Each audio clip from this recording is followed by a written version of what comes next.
Epstein एक ऐसा नाम है जिससे लोग नफरत करते हैं। चलिए जानते हैं इस नाम के पीछे क्या रहस्य छुपा है। ब्रुकलिन की तंग गलियों से निकलकर एक ऐसा लड़का दुनिया के सबसे अमीर और ताकतवर लोगों तक पहुंचा, जिसका नाम बाद में इतिहास के सबसे बड़े स्कैंडल्स में शामिल हुआ। यह कहानी है जेफरी एप्स्टीन की। 20 जनवरी 1953 न्यूयॉर्क सिटी के ब्रुकलिन इलाके में जेफरी एडवर्ड एप्स्टीन का जन्म हुआ। उसका परिवार कोई अमीर परिवार नहीं था। उसके पिता शहर के पार्क्स डिपार्टमेंट में काम करते थे और माँ एक साधारण गृहिणी थी। एप्स्टीन का बचपन कोनी आइलैंड के पास एक छोटे से अपार्टमेंट में बीता, जहाँ जिंदगी संघर्ष से भरी थी। बचपन से ही जेफरी बाकी बच्चों से अलग माना जाता था। उसे खासकर मैथमेटिक्स और साइंस में गहरी रुचि थी। स्कूल में कई लोग उसे बेहद इंटेलिजेंट बताते थे, लेकिन उसके अंदर एक और चीज़ थी। वह हमेशा बड़ी और आलीशान जिंदगी का सपना देखता था। जेफरी ने ब्रुकलिन के लाफायट हाई स्कूल में पढ़ाई की। वह पढ़ाई में अच्छा था, लेकिन उसके दोस्त बहुत कम थे। कुछ लोग कहते हैं कि वह शांत स्वभाव का था, जबकि कुछ उसे बेहद कैलकुलेटिंग पर्सनालिटी वाला इंसान मानते थे। स्कूल खत्म करने के बाद एप्स्टीन ने कूपर यूनियन में एडमिशन लिया और बाद में न्यूयॉर्क यूनिवर्सिटी पहुंचा। लेकिन यहाँ एक अहम बात थी, उसने कभी अपनी कॉलेज डिग्री पूरी नहीं की। बिना डिग्री के भी जेफरी एप्स्टीन ने मैनहट्टन के एलीट डॉल्टन स्कूल में टीचिंग जॉब हासिल कर ली। वह वहाँ मैथमेटिक्स और फिजिक्स पढ़ाता था। यहीं से उसकी ज़िंदगी बदलनी शुरू हुई, क्योंकि डॉल्टन स्कूल में पढ़ते थे न्यूयॉर्क के सबसे अमीर परिवारों के बच्चे। एक साधारण मिडिल क्लास लड़का धीरे धीरे अमीरों की दुनिया में कदम रख चुका था, लेकिन किसी को अंदाज़ा नहीं था कि यही आदमी आगे चलकर दुनिया के सबसे खतरनाक स्कैंडल्स में से एक बनेगा। 1970 का न्यूयॉर्क, एक ऐसा शहर जहां पैसा ही ताकत था।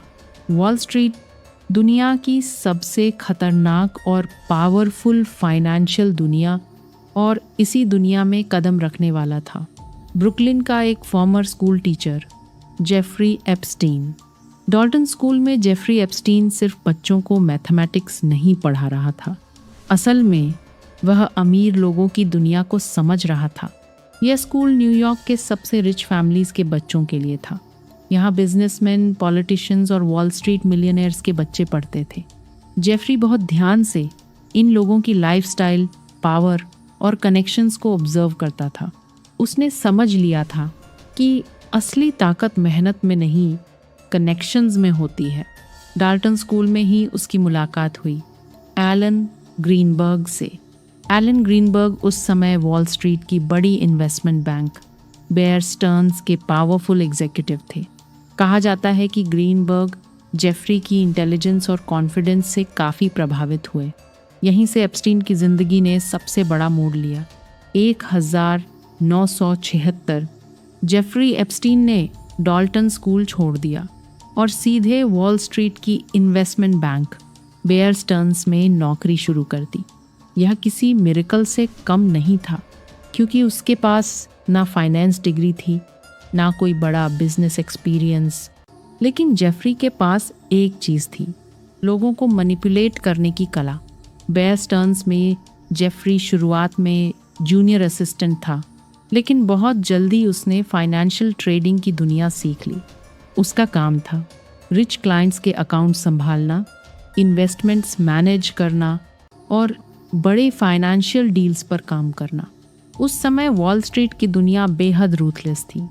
यहाँ लोग अरबों डॉलर कमाते भी थे और खोते भी थे, और जेफरी एप्स्टीन धीरे धीरे इस डेंजरस गेम का हिस्सा बनता जा रहा था। कुछ ही सालों में जेफरी तेज़ी से ऊपर जाने लगा। उसका कॉन्फिडेंस, उसकी स्मूथ टॉकिंग और पावरफुल लोगों को इम्प्रेस करने की स्किल उसे बाकी लोगों से अलग बनाती थी। बेयर स्टर्न्स में काम करते हुए जेफरी ने सिर्फ पैसा नहीं कमाया, उसने पावरफुल लोगों से दोस्ती बनानी शुरू कर दी। मिलियनेयर्स, बिलियनेयर्स, पॉलिटिशियंस, वह हर उस इंसान के करीब जाना चाहता था जिसके पास पावर थी। जेफरी समझ चुका था, अगर तुम्हारे पास सही लोग हैं तो रूल्स तुम्हारे लिए बदल जाते हैं। लेकिन 1981 में अचानक जेफरी एप्स्टीन ने बेयर स्टर्न्स छोड़ दिया। कई रिपोर्ट्स के मुताबिक उस पर कंपनी रूल्स तोड़ने के आरोप लगे थे। कुछ लोगों का दावा था कि वह क्लाइंट्स के पैसों से जुड़ी क्वेश्चनेबल एक्टिविटीज़ में शामिल था। हालांकि पूरी सच्चाई आज तक साफ नहीं हो पाई। बेयर स्टर्न्स छोड़ने के बाद जेफरी ने अपनी खुद की फाइनेंशियल कंपनी शुरू की, जे एप्स्टीन को। उसका दावा था कि वह सिर्फ बेहद अमीर क्लाइंट्स के पैसे मैनेज करता है, ऐसे क्लाइंट्स जिनकी नेट वर्थ $1 बिलियन से ज़्यादा हो। अब जेफरी सिर्फ वॉल स्ट्रीट का कर्मचारी नहीं था, वह खुद एक मिस्टीरियस फाइनेंसियर बन चुका था।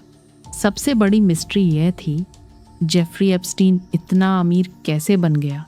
उसकी कंपनी के बारे में बहुत कम जानकारी थी, लेकिन उसके पास luxury mansions, private jets, expensive parties, elite connections, सब कुछ था। धीरे धीरे लोगों को लगने लगा कि जेफरी एप्स्टीन सिर्फ फाइनेंस की दुनिया का आदमी नहीं है, उसके पीछे कुछ और भी चल रहा है। 1980 के आखिर तक जेफरी एप्स्टीन अब अमीरों की दुनिया का हिस्सा बन चुका था, लेकिन जल्द ही उसकी ज़िंदगी का सबसे डार्क चैप्टर शुरू होने वाला था। एक ऐसा नेटवर्क जिसने पूरी दुनिया को शॉक कर दिया। 1980 के आखिर तक जेफरी एप्स्टीन अब सिर्फ एक फाइनेंसियर नहीं था, वह अमीरों, पॉलिटिशियंस, सेलिब्रिटीज़ और बिलियनियर्स की दुनिया का हिस्सा बन चुका था। उसके पास पैसा था, पावर थी, कनेक्शंस थे, लेकिन इसी चमक दमक के पीछे धीरे धीरे बन रहा था एक डार्क नेटवर्क। जेफरी एप्स्टीन की ज़िंदगी अब किसी हॉलीवुड बिलियनर से कम नहीं थी। न्यूयॉर्क में उसका 7 स्टोरी मैंशन, फ्लोरिडा में लग्जरी एस्टेट, प्राइवेट जेट्स और कैरिबियन में उसका प्राइवेट आइलैंड। उसकी ज़िंदगी इतनी आलीशान थी कि लोग उसे फाइनेंशियल जीनियस समझने लगे थे, लेकिन लोगों को नहीं पता था कि वह ऐसा क्या कर रहा था जिसे सुनकर लोगों की रूह तक कांप जाए। वह खुद को इंटेलेक्चुअल और विजनरी बिजनेसमैन की तरह पेश करता था। वह साइंस, टेक्नोलॉजी और फ्यूचर आइडियाज़ पर बातें करता था ताकि बड़े और इन्फ्लुएंशियल लोग उससे इम्प्रेस हों। इसी दौरान उसकी ज़िंदगी में आई गिलेन मैक्सवेल। वह एक ब्रिटिश सोशलाइट थी और पावरफुल लोगों के बीच उसकी काफ़ी पहचान थी। कहा जाता है कि मैक्सवेल ने एप्स्टीन की दुनिया को और भी डेंजरस बना दिया। दोनों जल्दी ही बेहद करीब आ गए। Public events, luxury parties, private meetings, हर जगह दोनों साथ दिखाई देने लगे। यहीं से शुरू हुआ वो नेटवर्क जिसने बाद में पूरी दुनिया को शॉक कर दिया।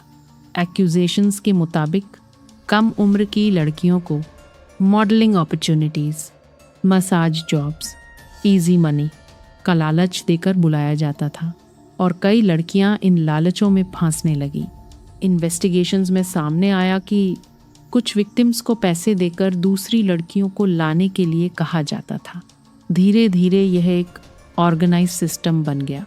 कैरिबियन में स्थित उसका private island Little Saint James बाद में सबसे कंट्रोवर्शियल जगहों में से एक बन गया। यहाँ प्राइवेट पार्टीज़ होती थी जहाँ सिर्फ सिलेक्टेड गेस्ट्स को बुलाया जाता था। अब यह सिर्फ एक आइलैंड नहीं रहा था, बल्कि एक रहस्यमयी और अय्याशी का अड्डा बन चुका था। समय के साथ एप्स्टीन की तस्वीरें दुनिया के कई फेमस लोगों के साथ सामने आने लगी। Former presidents, royal family members, Hollywood celebrities, हर कोई उसके नेटवर्क का हिस्सा दिखाई देने लगा। कई विक्टिम्स ने बाद में दावा किया कि वे डर की वजह से सालों तक चुप रहीं, क्योंकि जेफरी एप्स्टीन सिर्फ अमीर नहीं था, वह बेहद पावरफुल लोगों से जुड़ा हुआ था। कहा जाता है कि बुरे कर्मों का घड़ा एक दिन ज़रूर फूटता है। 2000 की शुरुआत तक धीरे धीरे रूमर्स, एक्यूजेशंस और कंप्लेंट्स सामने आने लगी और जल्द ही फ्लोरिडा में हुई एक शिकायत जेफरी एप्स्टीन की पूरी दुनिया हिला देने वाली थी। एक आदमी जिसने सालों तक पावर और मनी के पीछे अपनी असली पहचान छुपाई, अब पहली बार कानून की नज़रों में आने वाला था। साल 2005 फ्लोरिडा के पाम बीच शहर में एक छोटी सी कंप्लेंट दर्ज हुई। शुरुआत में यह मामला साधारण लग रहा था, लेकिन जल्द ही इन्वेस्टिगेटर्स को एहसास हुआ कि वे एक ऐसे आदमी तक पहुंच चुके हैं जिसके कनेक्शंस दुनिया के सबसे पावरफुल लोगों से थे। एक 14 साल की लड़की के परिवार ने पुलिस को बताया कि जेफरी एप्स्टीन ने उसे अपने मैंशन में बुलाया था। शुरुआत मसाज के नाम से हुई, लेकिन बाद में सिचुएशन बेहद डिस्टर्बिंग बन गई। यह सिर्फ एक लड़की की कहानी नहीं थी। पाम बीच पुलिस ने इन्वेस्टिगेशन शुरू की। धीरे धीरे ऑफिसर्स को और विक्टिम्स मिलने लगे। कई लड़कियों ने एक जैसी स्टोरीज बताईं। उन्हें पैसे दिए गए, मैंशन में बुलाया गया और फिर अब्यूज़ हुआ।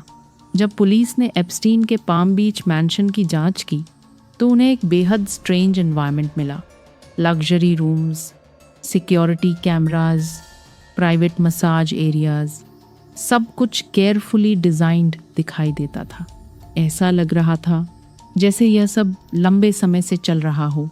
केस अब लोकल पुलिस से निकलकर फेडरल लेवल तक पहुंच चुका था। FBI भी इन्वेस्टिगेशन में शामिल हो गई। धीरे धीरे कई विक्टिम्स सामने आने लगी। कुछ ने दावा किया कि उन्हें रिक्रूट किया गया, मैनिपुलेशन किया गया और साइलेंस के लिए पैसे दिए गए। जैसे जैसे इन्वेस्टिगेशन आगे बढ़ी, लोग सवाल पूछने लगे, क्या जेफरी एप्स्टीन को पावरफुल कनेक्शंस प्रोटेक्ट कर रहे थे? 2007 में एक शॉकिंग टर्न आया। फेडरल प्रोसिक्यूटर्स और एप्स्टीन के लॉयर्स के बीच एक सीक्रेट प्ली डील हुई और इस डील ने पूरे अमेरिका को शॉक कर दिया। इतने गंभीर आरोपों के बावजूद जेफरी एप्स्टीन को मिला सिर्फ 13 महीने की जेल सेंटेंस और दिन में बाहर काम करने की परमिशन। जब यह खबर पब्लिक हुई तो लोगों में गुस्सा फैल गया। मीडिया ने सवाल उठाए, क्या जस्टिस सिस्टम फेल हो गया? क्या पैसा और पावर कानून से ऊपर है? 2009 में जेल से बाहर आने के बाद भी एप्स्टीन की लग्जरी लाइफस्टाइल पूरी तरह ख़त्म नहीं हुई। वह फिर भी प्राइवेट जेट्स इस्तेमाल करता रहा, रिच पार्टीज अटेंड करता रहा और पावरफुल लोगों से मिलता रहा। लेकिन इस बार जर्नलिस्ट्स और इन्वेस्टिगेटर्स उसे लगातार ऑब्जर्व कर रहे थे। सालों तक ऐसा लगा कि जेफरी एप्स्टीन बच निकला है, लेकिन कुछ जर्नलिस्ट्स, कुछ विक्टिम्स और सम इन्वेस्टिगेटर्स अब भी सच सामने लाने में लगे हुए थे। और जल्द ही एक नई इन्वेस्टिगेशन जेफरी एप्स्टीन की पूरी दुनिया गिराने वाली थी। लेकिन 2019 में अचानक पूरी दुनिया की नज़रें फिर से उसी आदमी पर टिक गईं। इस बार मामला पहले से कहीं बड़ा था। जुलाई 2019 जेफरी एप्स्टीन को न्यू जर्सी एयरपोर्ट पर गिरफ्तार कर लिया गया। अब पहली बार ऐसा लग रहा था कि जेफरी एप्स्टीन सच में कानून के शिकंजे में आ चुका है। अरेस्ट के बाद FBI ने उसके न्यूयॉर्क मैंशन पर रेड की। वहाँ पर कुछ ऐसा मिला जिसे सुनकर लोग हैरान रह गए। रिपोर्ट्स के मुताबिक इन्वेस्टिगेटर्स को हिडन कैमरास, डॉक्यूमेंट्स और कई सस्पिशियस मटेरियल्स मिले। साथ ही कई फेमस पर्सनालिटीज़ के नाम पब्लिक डिस्कशंस में आने लगे। हालांकि किसी का नाम सामने आने या फोटोज़ में दिखाई देने का मतलब यह नहीं कि वह किसी क्राइम में शामिल था। पूरी दुनिया में मीडिया एक्सप्लोजन शुरू हो गया। हर न्यूज़ चैनल, हर न्यूज़पेपर, हर सोशल मीडिया प्लेटफॉर्म सिर्फ एक ही नाम की चर्चा कर रहा था, जेफरी एप्स्टीन। एप्स्टीन के पुराने फ़ोटोज़ और फ्लाइट रिकॉर्ड्स इंटरनेट पर वायरल होने लगे। जिन लोगों के नाम public records, photos, flight logs, court documents या मीडिया रिपोर्ट्स में आए थे, उनमें शामिल थे Bill Clinton, Donald Trump, Prince Andrew, Naomi Campbell, Kevin Spacey, Chris Tucker. इनमें से कई लोगों ने एप्स्टीन को जानने की बात मानी कुछ के साथ फोटोज या फ्लाइट लॉग सामने आए, लेकिन कनेक्शन होना क्राइम साबित नहीं करता। लेकिन सबसे बड़ा सवाल यह था, क्या जेफरी एप्स्टीन सिर्फ एक अकेला आदमी था, या फिर वह दुनिया के सबसे पावरफुल लोगों के सीक्रेट्स जानता था? कुछ तस्वीरों में दिखाई दिए अमेरिका के फॉर्मर प्रेसिडेंट्स। हालांकि पब्लिक अपीयरेंस, फोटोज़ या फ्लाइट रिकॉर्ड्स किसी भी क्राइम का प्रूफ नहीं होते, लेकिन दुनिया अब ये समझ चुकी थी कि जेफरी एप्स्टीन सिर्फ एक आदमी नहीं, बल्कि पावर, मनी और सीक्रेट्स का एक पूरा नेटवर्क था। और शायद उसके साथ कई ऐसे राज भी दफन हो गए जिन्हें दुनिया कभी पूरी तरह जान नहीं पाएगी। तो कैसी लगी आपको यह रियल लाइफ स्टोरी? ऐसे ही सच्ची और रहस्यमयी स्टोरी सुनने के लिए हमारे चैनल को सब्सक्राइब करें, वीडियो को लाइक करें और अपने दोस्तों के साथ शेयर करें। जय हिंद।